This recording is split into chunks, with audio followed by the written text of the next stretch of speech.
at times it can seem like we live in such a noisy world that the absence of noise becomes rather uncomfortable. And we find ourselves at that point where we're driving in our car or eating some food or working, and the absence of sound behind us feels kind of uncomfortable. So we find ourselves almost unconsciously reaching for a radio or a television or a mobile device. We arrive at this point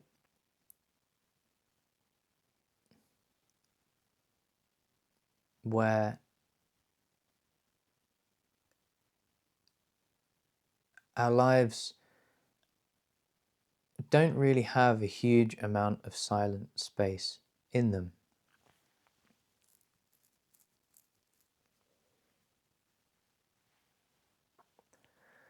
And when silence arises, it's this thing which is seen as uncomfortable or awkward,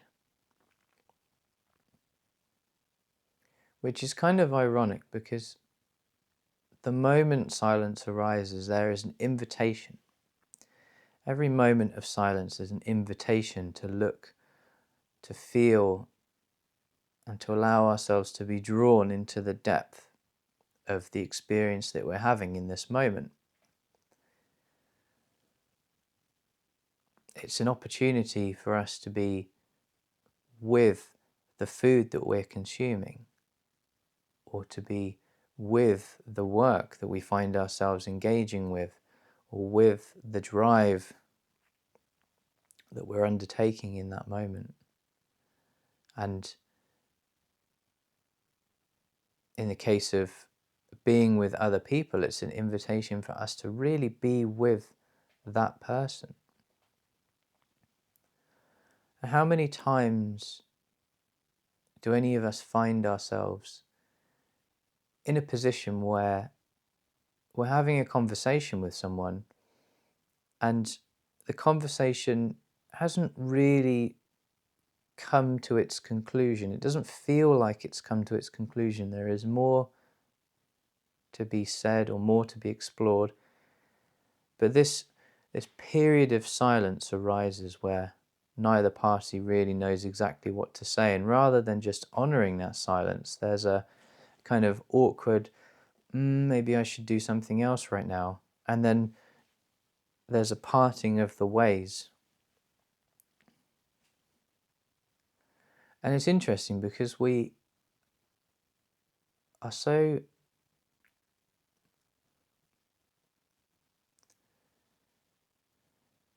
lacking in meaningful connection. And I make this as a generalized statement. I appreciate it's not the case for everybody in every circumstance. But I think it would be safe to say that many of us feel our encounters with other humans are largely underwhelming and lack any kind of meaningful depth. And that's unfortunate because it's not a particularly difficult thing to get to. It's not a difficult place to arrive at. It just requires, I'd say, a bit of courage and the willingness to feel slightly uncomfortable. Much in the same way that staring at a small camera which has no inherent life or real-time emotional feedback is not something that comes naturally to me. But I have to give myself permission to allow for periods of discomfort when words are not forthcoming. And I'd like to think that some of you who may be watching this will notice that in the moments between the words I'm speaking, there is a pause. And it's not intentional. I'm not doing it on purpose. I'm simply doing it because that's the manner in which I feel inclined to speak in this moment, and the next video may be very different, who knows. But in those moments of silence, you might think to yourself, oh, get to the point, or why is this so slow? Why is this so boring? And that's that narrative inside of us that says everything must arrive at its conclusion quickly. We must get to our destination as quickly as possible because the journey itself is unbearably uncomfortable. It's an inconvenience. And I think this way about things too sometimes. You know, when I'm driving on a long stretch of road that basically is unchanging for like 2 or 3 hours, then the mind starts to become restless and it says, oh, this is boring, let's have some music, let's have some sweets, let's have some something, you know, just give me something, because what's going on here isn't enough. And I do reach for those things from time to time, and I'm not suggesting that there's anything bad about that. It's just recognizing the tendency that we have to avoid the silence of just being by ourselves or being with others. And if we can navigate through or past this point, then what tends to arise is a much deeper recognition or awareness or understanding of what is going on in that moment.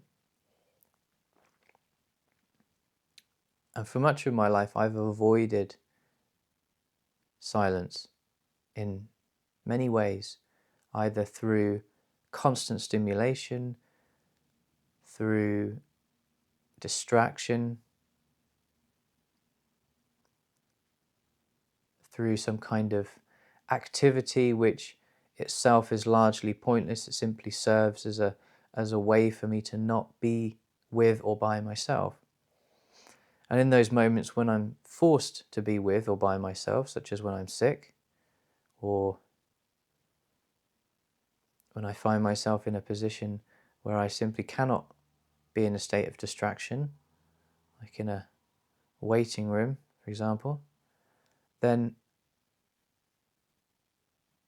what I would be left with, what I used to be left with, was this extreme, overwhelming sense of discomfort. And it's curious that so much of the things I used to do in my life was driven by the desire to avoid this.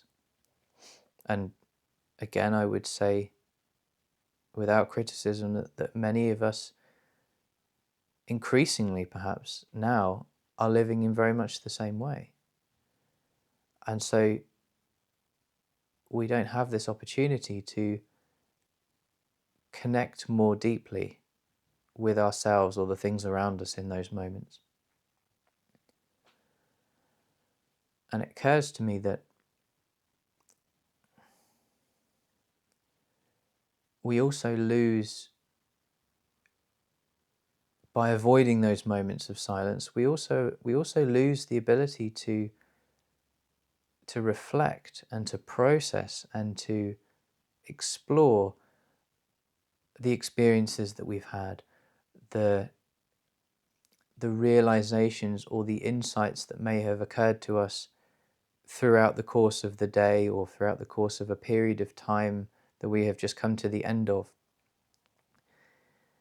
We don't have that opportunity to allow the mind to settle for long enough that all of the habitual stuff that we think without paying much attention to it subsides just for long enough for something a bit more meaningful to come up from beneath the surface, and for us to start to see ourselves and our lives in a different way.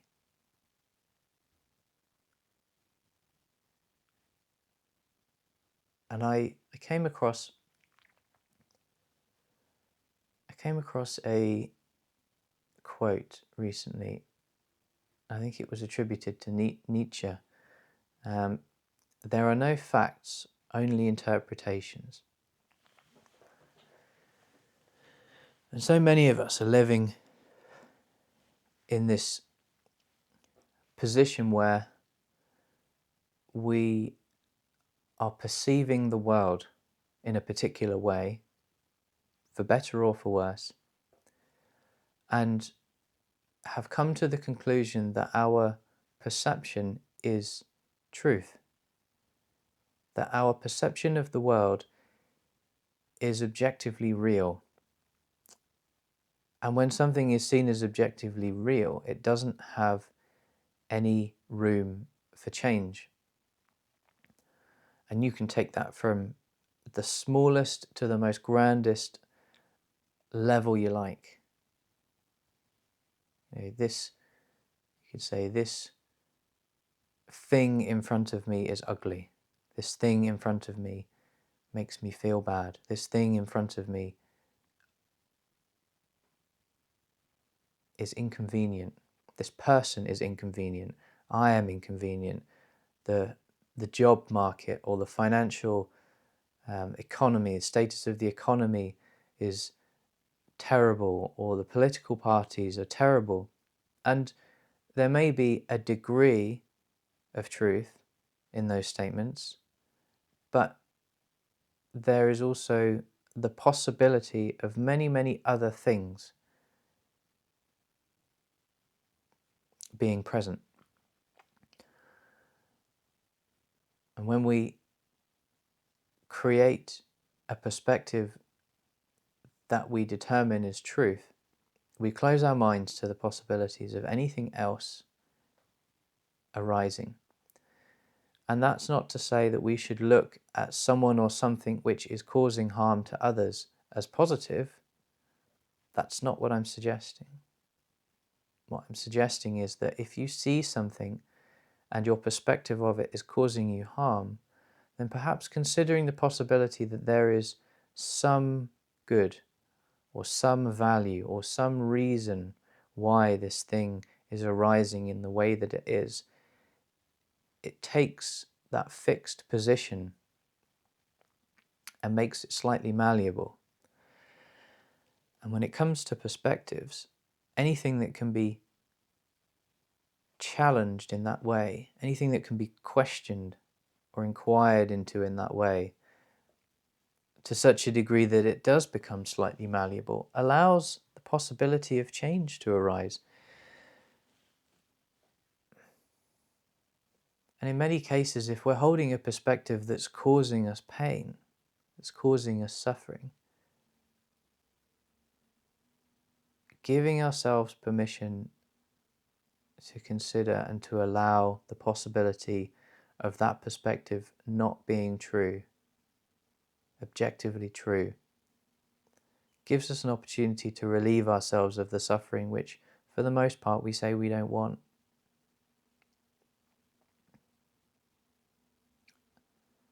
Is it the case that you can do that with everything in your life? Yes, of course.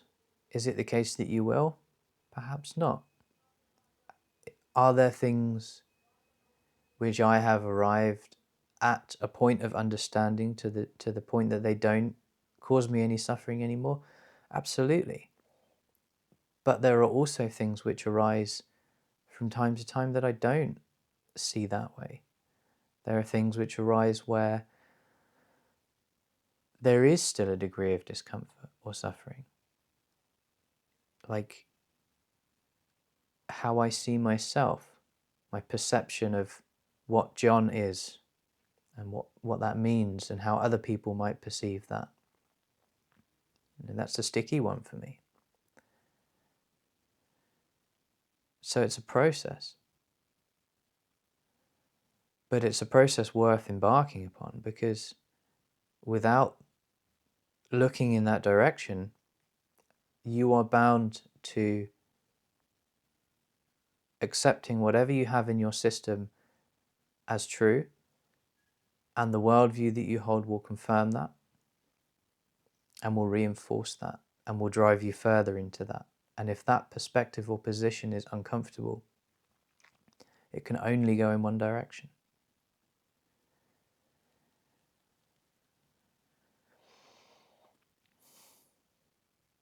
And so here is an invitation to look into that silent space, into that space within you where maybe just for a few minutes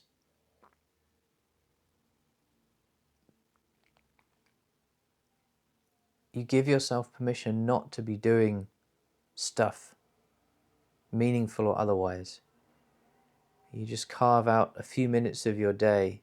It can be 1 minute, it can be 5 minutes, it can be 10 minutes, it can be any amount of time, it doesn't matter. Where you start by setting a timer on your phone or whatever, and you sit there and you notice when you make a deliberate intention to be with yourself for a set period of time, how much tension or discomfort may arise inside of you. And just consider that by being aware of that, you're also becoming aware of what may unconsciously be driving you for the most part. And so if you find your life is in a place where you experience significant amounts of stress or discomfort or misfortune or setback, creative blocks,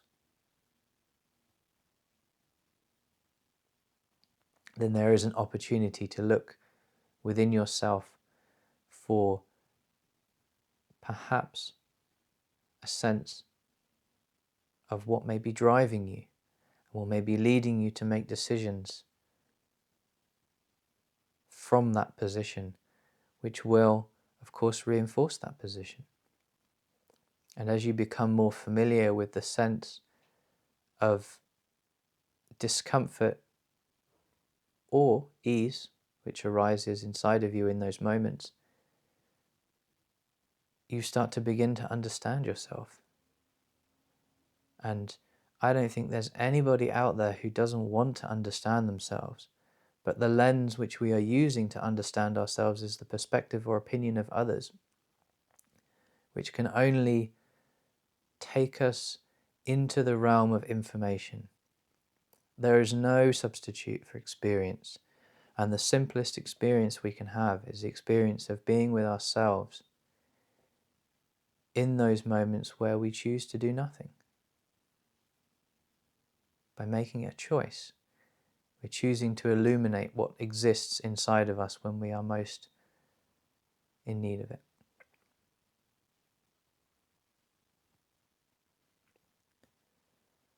And I'd be curious to know how that unfolds for you. So please let me know. Again, please let me know if there's anything that you would like me to expand upon or explore in future videos, and I will do my best to serve you in that regard. So thank you for watching.